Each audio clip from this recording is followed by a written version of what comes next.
Wait, how am I hearing this dialogue right now? What the... Is this over the radio? Or does the game think I'm at that one place? Well, anyway. Is Bethesda's Fallout show woke? No. Today I just wanted to make a video kind of reviewing the Fallout series, since I just finished watching it recently. No, I'm a little late to the party, but I didn't really want to rush through it. Kind of watched at my own pace. Plus, I got like a couple little things spoiled. I got one thing spoiled that's alluded to at the, I think it's the last episode, or second to last. I won't say what it is, but it's basically a tease at a big lore question. But anyway, yeah, I watched it at my own pace, didn't rush it. I just want to make a video talking about it. I didn't want to script out a review for it, so I figured, I'll play some Fallout 76 and talk. So the Fallout TV show sees Lucy McLean set off in search of her father, who was kidnapped from the vault. We have Knight, Squire, Brotherhood Initiate, whatever he is, Maximus, who is a wannabe knight, set off in search of a missing, well, not really missing, but a desired artifact. And then we have the Ghoul, who's just a badass. The Ghoul has his own little mission he's going on, and, well, we kind of realize what he wants in the very last episode, when he meets somebody, and then he just straight up, interrogates him about something, which I won't spoil. Is the VATS weird right now? What is, huh. What is this gonna be the gameplay? Okay, I guess this is the gameplay. So I thought the characters were really good, well, except for Maximus, really. The problem with Maximus is I went into it expecting him to be one of the good guys. Because, I don't know, something about the promotional material, I just figured he was one of the good guys. But he came off really shitty quite often. And not even in a morally gray kind of way, just in an annoying and just, I don't know, pathetic way for a hero. Like, one of the big things was letting the knight die. That happens pretty early on in the second episode, I believe. But he's sent out with a knight, and, well, the knight gets jumped by a Yaogwai, and he's just kind of like, okay, well, I want your armor, I don't like you, I will become a hero of the Brotherhood. Just lets him die. I did, like, kind of warm up to him a little bit, but that was towards the very end. Actually, I kind of liked his replacement Squire at one point, this other guy, Thaddeus. Kind of liked him a bit more at one point, and then it turned out he was just kind of a shithead too. But oh well. You know, Thaddeus, it'll be interesting seeing him again next season, assuming he comes back. Because, how much should I spoil? By now you guys have probably seen it, or if you're interested, you've probably already been spoiled at the very least. Thaddeus essentially is ghoulified now. Or something. He's got some type of mutation. Basically, he sees this doctor who's like, oh, your foot's broken? I can take a break from having sex with the chickens to give you the... What? My character tripped or something. I can have a break from sexing up the chickens to help you out a bit. And then he gives him this weird potion that literally just reforms his foot? It was very weird. But by video game logic, it was nothing, you know, insane. Just odd to see, I guess. And talking about his injury, the Fallout show did a great job on the gore and practical effects. Well, practical effects, when his foot's reforming, that's obviously CGI. But, yeah, their use of practical effects and everything was just really good. Very rarely do I watch a show and feel grossed out by something, because in the end of the day, it's all just, it's all fake. And there's no real reason to, I don't know, no real reason to get grossed out by it, if that makes sense. I mean, sure, we're all going to react differently to things, but I just find movie gore, the, like, obviously movie stuff, I just find it not to be all that nasty. Now, if you showed me the same movie scene and then said, lol, actually, this is a real thing, I'm sure then it would hit a lot different. But, yeah, you know, going into a movie, I don't really feel grossed out by the effects. But seeing things like especially his messed up foot, that looked so good it was actually gross. Oh my god, we fixed the vats! Hopefully I made sense there. I'm both trying to get all my thoughts together and talk about the show, and I'm also trying to find out where the person is that's shooting me. Come on, stand still.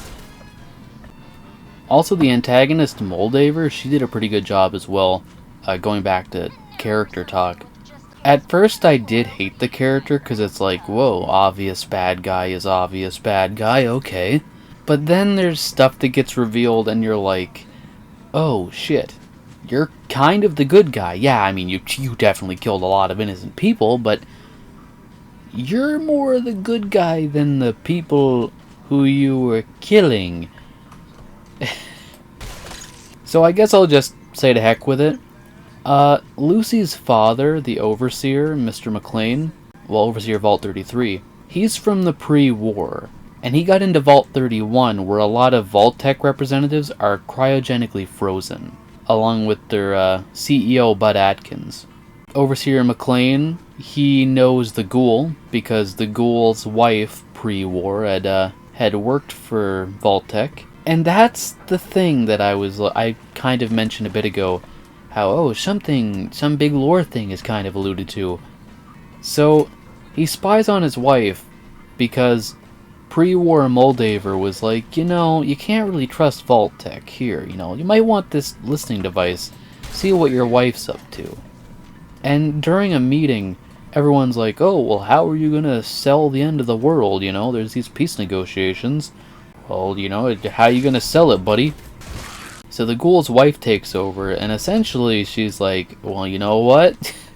We'll just have to drop the bombs ourselves. So, that was very interesting.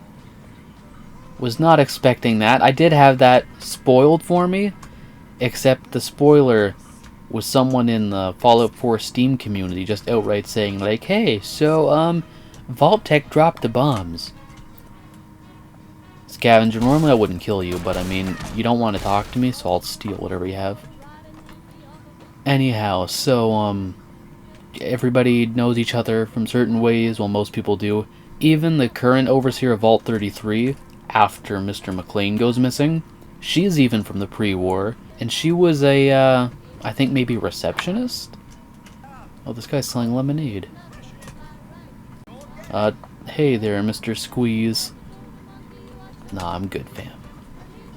So, yeah, just trying to remember everything I've said and spoken, and I'm realizing it's kind of difficult to both try to gather all my thoughts and opinions on the show while actively running around and playing this. Well, playing, I'm just literally running. But oh well. Oh! Well, looky there. We can just kind of cheat this if we just stand here. Hey buddy, what you gonna do? What you gonna do? I killed one of you guys doing this.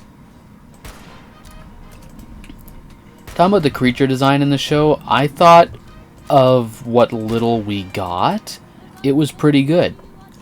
I do wish we got some like Deathclaws, super mutants, maybe some Mirelurks even. They're a staple creature.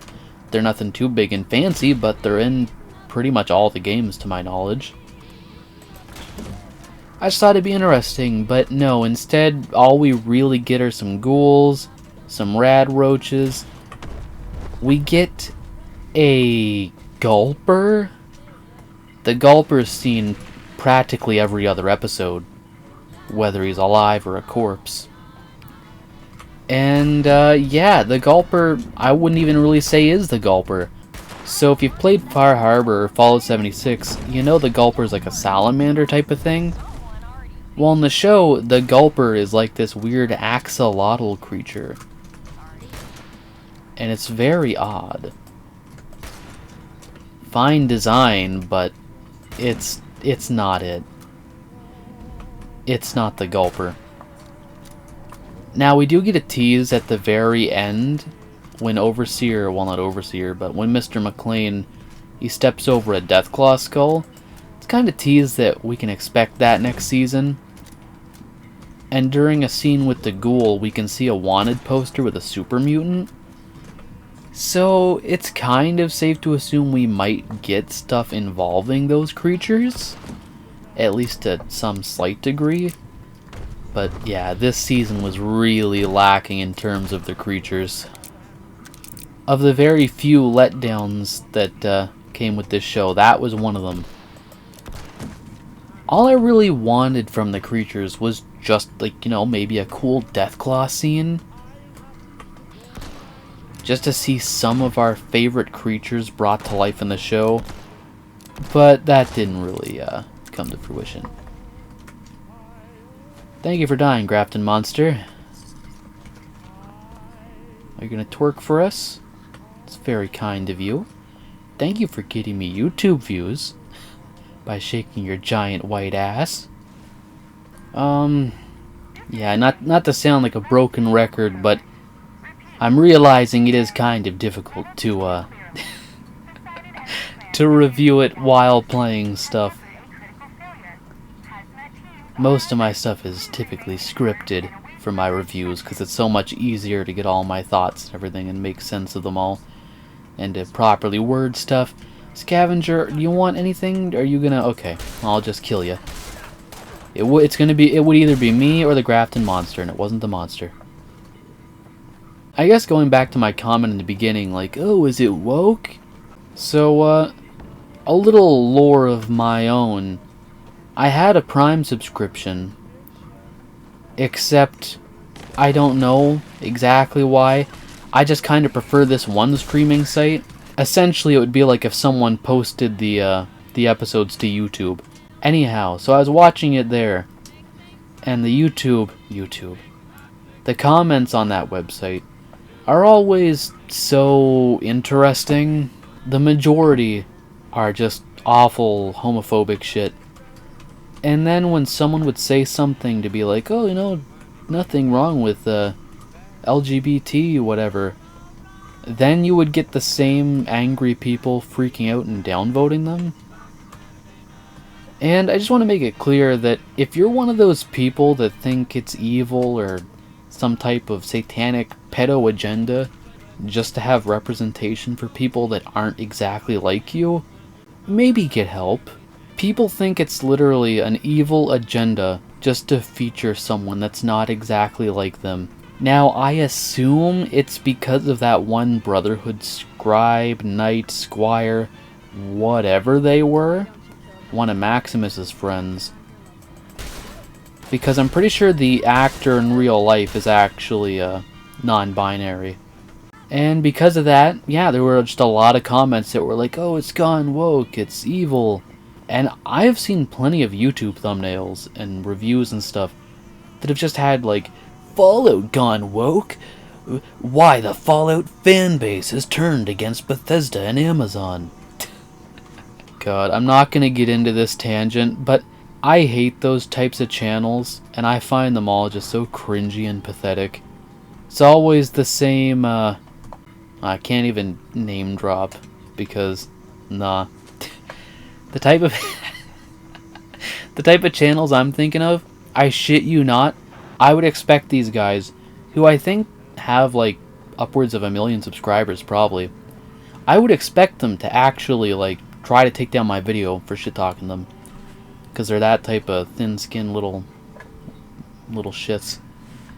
But all these channels that are like, oh, woke and stuff, they're all just the same copy-paste, white dude, bushy beard. So, the show has a character in it who, get this, they're gay. Or even, like, can you believe it? They have a black female. Like that type of shit. You can never take them seriously, and I'm realizing I've gone off on that tangent I was trying to avoid. My whole point is, there's nothing, like, in your face, over the top, just random stuff shoved in your face, ever. But I've seen plenty of people complaining about it in comments. And then again, like, the YouTube videos I've seen that are like, oh, Fallout's gone woke. Really hasn't. Those people who are complaining are just either racist or homophobic. Anyway, you know, it's been a great show. Just to get back to the whole point of the video. I had a lot of fun with it. Yeah, like I said, Maximus, he was a weird one, because he didn't really come across like much of a hero most of the time. He just kind of seemed very pathetic and whiny. Sorry, Settler, I'm gonna have to beat you to death. But I did come around to like him in the end, and I did like all the stuff we got with all the different vaults. I thought it was pretty interesting. And I did like the whole reveal of Moldaver being the good guy. I thought it was great that, you know, Mr. McLean, he ended up being the bad guy, because I definitely did not see that shit coming. And I thought the tease at the end, where McLean walks up to New Vegas, or the strip I should say, that was just awesome. I'm not the biggest New Vegas fan, and I know that'll just make all my opinions meaningless now. I'm not the biggest New Vegas fan, simply just because of, I don't know, the setting, I guess. It's just not as appealing to me as 4 or 3. But, yeah, no, seeing the strip at the end, I got real pumped for Season 2. And especially with the tease of the Deathclaw skull. Because you know that these things are going to be implemented next season. Actually, I'm pretty sure that they've outright confirmed these things already. Don't know about super mutants yet. Again, we did see a super mutant bounty, or wanted poster, or whatever. But, no confirmation yet. Mr. Gutsy, I don't want to die and lose all my junk, and I don't really feel like fighting you right now. And talking about McLean, so, we end up learning, because, every now and then we'll just explore Lucy's past, and oh my god, well, specifically Lucy's mother. We'll see little, I was gonna say cutscenes, little flashbacks. And we find out that one day her mother left the vault and took the kids, who I assume is both her and her brother. Although we never see her brother as a little boy, so maybe it's just a different random kid. She just took someone else's. But yeah, she leaves the vault with the kids, and she goes to Shady Sands, where I assume she must have befriended Moldaver, or what could be even a bigger surprise, maybe their family? Because Moldaver did have the corpse, or well, ghoulified remains of Lucy's mother back at her base. So maybe they're friends? Family? Anyhow, yeah, Lucy's mom goes there. And Hank, is that his name? That name came to mind.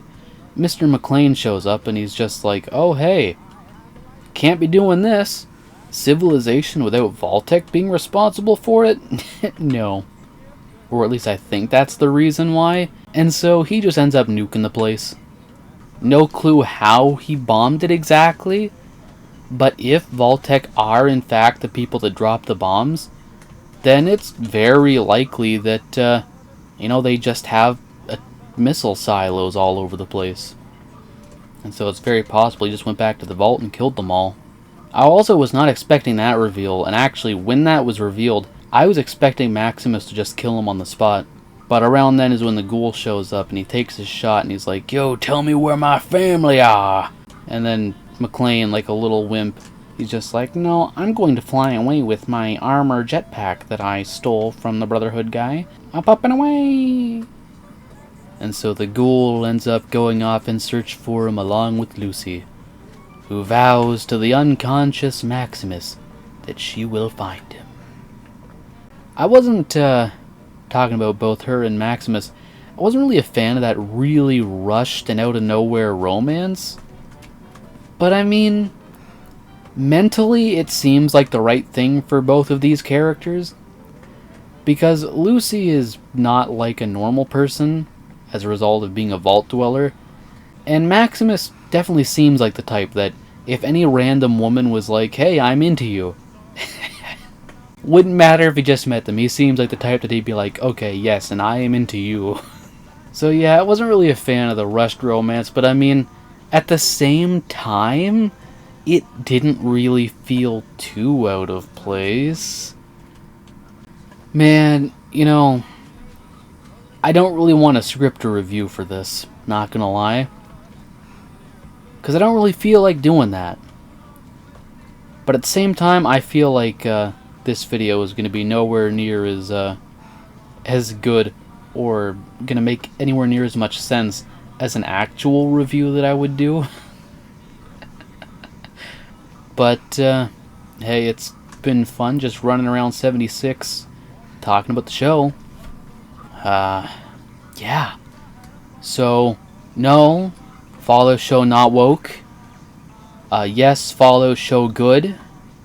Fans not angry, despite YouTube clickbait videos.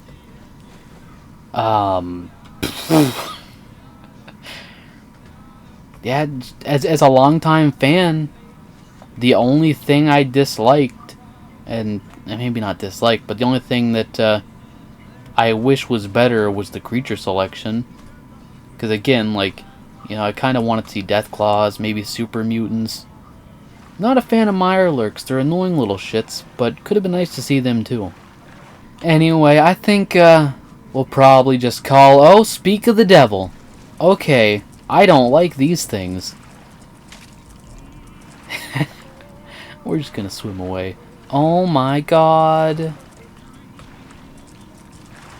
Okie dokes. So, show's great. Actors, actresses did a great job. Writers did good. It was pretty funny at times. They did a good job on mixing in the humor. I really liked all the stuff we got. Yeah, almost no complaints. Well, I guess I'll take this thingy and all of these balls. Are the Mirelurks still after me? Now we will swim off into the sunset and we will find the strip. Tune in next time with the review of Season 2. Hope it made sense. Probably didn't. Looking for more horror fun? You're goddamn right. Then check out the VHS comic book series, a parody of the horror genre that follows the lives of 3 teens as they fight to survive a horror movie, where every day is loaded with blood, boobs, and buds. The first 2 issues can be found in the description below. I was obsessed with VHS.